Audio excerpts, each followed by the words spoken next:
Ny mety ho toetry ny andro any an-dranomasina ny alarobia 4 aprily 2022 amin'ny 9 maraina hatramin'ny alakamisy 7 aprily 2022 amin'ny 9 maraina. Ho amorontsiraka atsinanana, Cap-Dombre hatrany Capesta, andrahoana amin'ny sitokotoko na ibalika ny masoandro. Ho avy atsimo amin'ny ankapobeny ny rivotra ka ho 7 hatramin'ny 20 km isan'ora. Adiny mpanonja na hanonja-be ny ranomasina, ahavon'ny onja 1 faingo 1 hatramin'ny 1 faingo 9 metatra.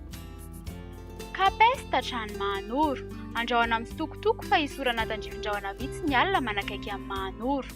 Ho avy atsimo na atsimo andrefana ny rivotra ka ho 9 hatramin'ny 20 km isan'ora. Hanonja-be ny ranomasina, ahavon'ny onja 1 faingo 2 hatramin'ny 1 faingo 9 metatra. Mahanoro hatrany Tolagnaro, andrahoana amin'ny sitokotoko na ibalika ny masoandro.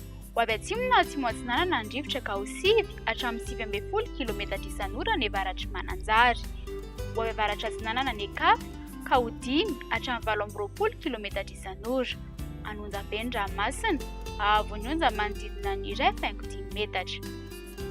Tolagnaro hatrany Cap Sainte-Marie, ibalika ny masoandro. Ho avy atsinanana somary avaratra atsinanana ny rivotra ka ho 9 hatramin'ny 20 km isan'ora. Hahatratra 7 km isan'ora indraindray. Hanonja-be ny ranomasina, ahavon'ny onja 1 faingo 3 hatramin'ny 2 faingo 1 metatra. Ho amorontsiraka andrefana, Cap Sainte-Marie hatrany Cap Saint-Vincent, ibalika ny masoandro. Ho avy andrefana na atsimo andrefana ny rivotra ka ho 7 hatramin'ny 9 km isan'ora.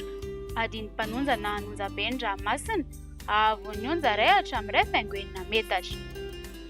Cap Saint-Vincent hatrany Cap Saint-André, andrahoana amin'ny sitokotoko na ibalika ny masoandro.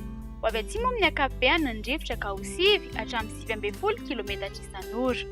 Adiny mpanonja ny ranomasina, ahavon'ny onja latsaky ny 2 metatra. Cap Saint-André hatrany Analalava, andrahoana amin'ny sitokotoko na ibalika ny masoandro.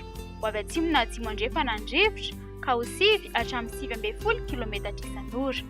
Ho tony ny ranomasina, ahavon'ny onja latsaky ny 8 faingo 10 metatra. Analalava hatrany Cap-Dombre, andrahoana vitsy na ibalika ny masoandro. Iovaova ny fitsoky ny rivotra ka ho 7 hatramin'ny 9 km isan'ora. Ho tony ny ranomasina, ahavon'ny onja latsaky ny 8 faingo 10 metatra.